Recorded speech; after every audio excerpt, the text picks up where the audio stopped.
کارل هێنریش مارکس بیرمەند و فەیلسوف و مێژووناس و ئابووریزان و ڕۆژنامەنووسی ناوداری جیهان لە ڕۆژی 5 ئایاری 1818 لە ئەڵمانیا لەدایک بووە. ساڵی 1835 قۆناغی خوێندنی ئامادەیی تەواو کرد.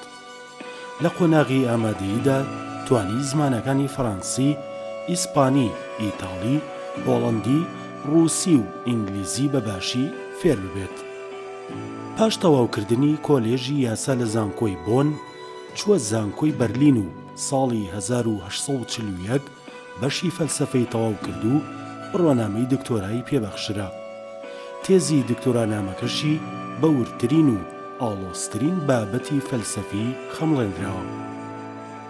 کارل مارکس لە زانکۆی بەرلین لەگەڵ ژمارەیەکی زۆر لە بیرمەندانی بەرجەستەی بواری سیاسەت، فەلسەفە، ئاین و ئەخلاق ئاشنا دەبێت و پاشان لەگەڵ هیگڵیە لاوەکاندا دەست بە چالاکی سیاسی و فکری دەکات.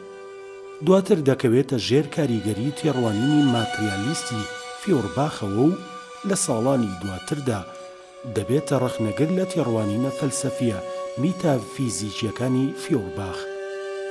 مارکس بە هەژاری و نەداری ژیا و ئامادە نەبوو بە هیچ شێوەیەک سات و سەودا لەسەر بیرۆڕاکانی خۆی لەگەڵ دەوڵەتی پرۆسیادا بکات.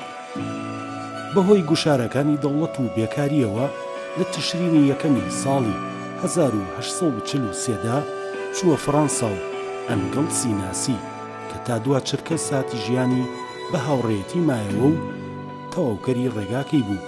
لە ساڵی 1844دا مارکس دەستی کرد بە ڕەخنەگرتن لە بیرروبۆچوونە فەلسەفی و ئابووریەکانی سۆسیالیستە فەڕەنسیەکان.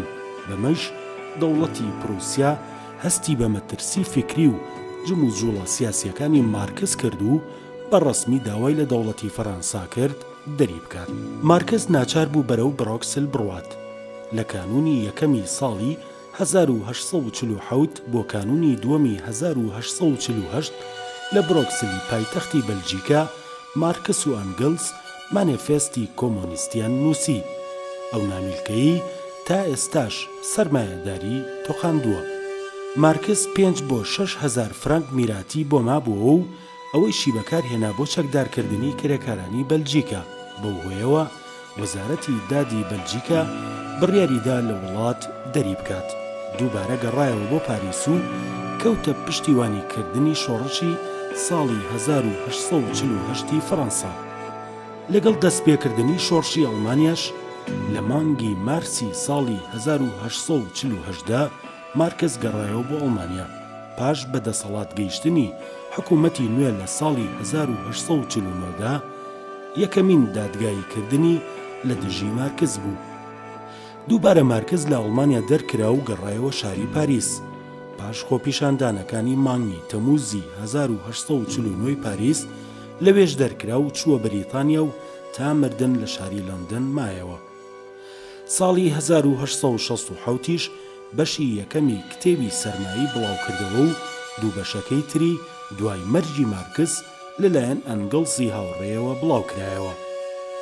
لە ساڵی 1871دا مارکس پشتیوانی لە کۆمۆنی پاریس کرد کە یەکەم حکوومەتی کرێکاری بوو لە مێژوودا و دواتر کتێبی شەڕی ناوخۆی فەڕەنسای نووسی.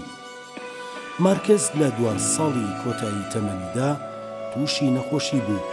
لە ڕۆژی 14 ئازاری ساڵی 1883دا کۆچی دوایی کرد. تا بینەری ڤیدیۆی زیاتر بیت بیرت نەچێت سەبسکرایبی کەناڵی دوا ڕۆژ بکە.